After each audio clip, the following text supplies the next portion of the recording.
I blew up my gains when I started to train only 3 hours a week, not a day, a week. If you follow the advice in this video, I promise you will get better and faster results in the gym. Today I will cover why training less will get you better gains in the gym and give some practical advice you can implement. I remember when me and my friends started to hit the gym together. We would do push-pull leg split, which is Monday chest, triceps, shoulders, Tuesday back and biceps, and Wednesday legs, and repeat. We will do 3 exercises per muscle group and 3 sets to failure, and the workout took us like 3 hours, which is crazy. But that worked. That absolutely worked. But when I got more experience, my newbie gains started to slow down. I noticed that I wasn't making that much progress anymore. I suddenly felt tired, like I felt like I was sleeping bad even though I was sleeping like 8 hours. I suddenly got these weird joint pains all over my body, and I thought I have bad genetics because everyone was making better progress than me. But at this time this lower volume training was going viral on TikTok, etc. I thought it was crazy, like doing only 2 sets per exercise. Wow, that's crazy. But then I tried. I slowly started to switch to lower volume. It took me some time because I was scared that I will lose my gains or something, but I started to make better progress.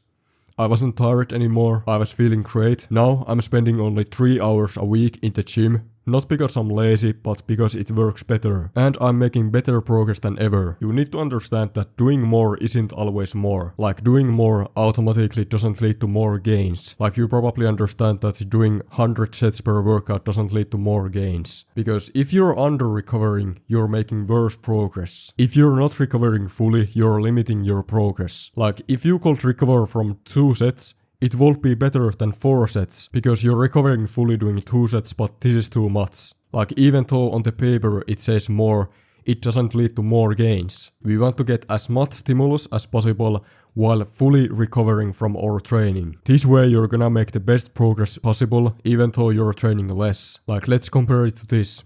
You're doing excess stimulus, you're doing too much volume, and you're under recovering. You're gonna make worse progress even though you're training more. After training we get this fatigue dip, and when we give ourselves time to recover, we come back stronger and bigger than last time. This is muscle adaptation. You need to recover fully so your muscles can adapt. But let's say you're not giving yourself time to recover. This fatigue dip goes just further down, and it takes longer to recover. Like let's say Monday you hit chest, tricep and shoulders. This is the fatigue dip. If you're not recovering fully and you do your next workout, you're just gonna go further down. And this continues until you give yourself time to recover. You need to give your body time to recover and come back stronger. And the more we fatigue ourselves in the workout, the further down this fatigue dip goes. Like let's say you go to the gym and do 2 sets. The fatigue dip won't look something like this. But let's say you did 8 sets per muscle group and trained for like 4 hours. It will probably look something like this. It will take longer to recover from it. I see many beginners copying their favorite bodybuilders workout, like doing these crazy volume workouts, etc. But as a natural lifter, you shouldn't be copying bodybuilders. And you might say something like, but why? They're bigger than you, so they must know something. But most of the bodybuilders you follow are on steroids and they have world-class genetics. So they can do crazy high volume workouts, but you can't. Because they take PEDs and have better genetics than you, they can train longer, harder and recover faster. And they can grow even with suboptimal training. You can't just be copying your favorite bodybuilders blindly, because the things that work for them doesn't work for you. Steroids make it possible so these guys can work out longer and do much more. But if you're natural, low volume will probably work better for you. Way more important things than volume is intensity and frequency. You need to be training close enough to failure, and you need to be hitting each muscle group at least twice a week. The more you train, the more fatigued you get. And over time, fatigue will override the benefits that extra set will give you. We see here on this graph that doing more will give us diminishing returns. We see that each set we do will give us less and less hypertrophy stimulus. We see here that the first set gives us the most, but the second set will give us less than half the stimulus the first set will give us. And as you continue, you will just get less and less, and fatigue will override the benefits this set will give us. Like the first set gives us the most and the fourth set doesn't add anything on top of that. Like imagine these red circles are hypertrophy stimulus. The first set will give us this much stimulus. The second set will give us less than half the stimulus we got from first set. And as we continue, we get less and less. Like the fourth set will give us this much stimulus and this much fatigue. It doesn't benefit us anymore. If you wanted to match the first set stimulus, you won't need to do 5 sets more. We basically maximize the stimulus we can get from the first 2 sets. And doing more will get us less results and more fatigue, so it takes longer to recover. And the amount of volume you need varies from person to person. Some guys can do 4 sets and recover, and some guys can do only 2 and recover. So, do as much volume you can recover from, whether it's 1 or 3. And you might say something like, but this guy said 3 sets is the best, or but this study said 10 sets per week is the best. No one actually knows how much volume you need.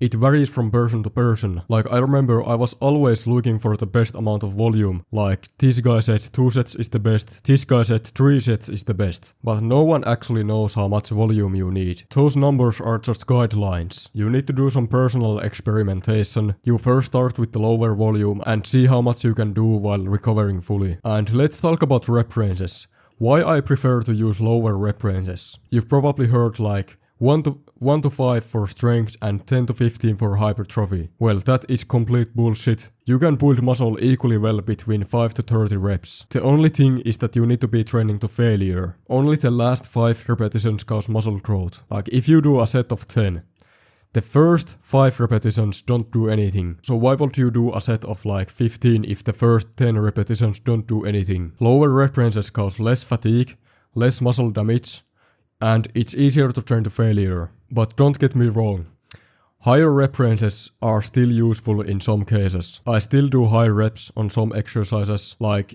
if it's unstable exercise I will do higher reps, or if the form is easy to cheat I will do higher reps. Next, stop training past failure. We all probably know that training to failure is important. Like you see here on this graph that as you get closer to failure, the more you see muscle growth. But as you train to failure, fatigue also increases. And going past failure, the negatives override the positives. Like this fatigue goes just further up. We maximize stimulus from training to failure, but going past failure doesn't help us in any way, it just causes more fatigue. So, stop doing drop sets, assisted reps, partials, etc. This doesn't help you in any way. You're just gonna get more fatigue, it takes longer to recover, and you don't get that much stimulus from going past failure. So, to give you some practical advice, do this 3-week experiment. So, for 3 weeks you're just gonna try doing lower volume and see what happens. After that you can switch to your regular training if you want. But just try it for 3 weeks. You're not gonna lose your gains, just fucking try it. You will not lose anything. I know you might have some limiting beliefs like, but is it enough? Does it really work? Etc. But just try it for 3 weeks. You're not gonna lose anything. So first of all, switch to split where you get more rest days, just do upper lower. Train to failure, not past it. When you hit failure, you stop the set there. And for the volume, this is like how many sets you're gonna do on each muscle group per session, assuming you're gonna train on 2x frequency. So, you're gonna do 2 sets for biceps, 2 to 4 for triceps. If you're not doing any pressing, I will do 4 sets for triceps, like do 1 exercise for the long head and 1 for the lateral and the medial head. But let's say you're doing bench press and incline bench press, then I will do 2 sets for triceps. Do 2 to 4 for chest, like you will do pec deck fly and incline bench press. Do 2 sets for lats, 2 for upper back, 4 for shoulders, like 1 overhead press and 1 lateral raise exercise. Do 2 sets of some kind of squat pattern. Do 2 sets for quads, 2 for hamstrings, and 2 for calves. Just try this for 3 weeks. After that, you can go back to your regular training. So, do upper lower split and do this amount of volume. Train to failure, train hard, but don't go past failure. That's all for this video. If you want to see more videos like this, subscribe to this channel. Goodbye.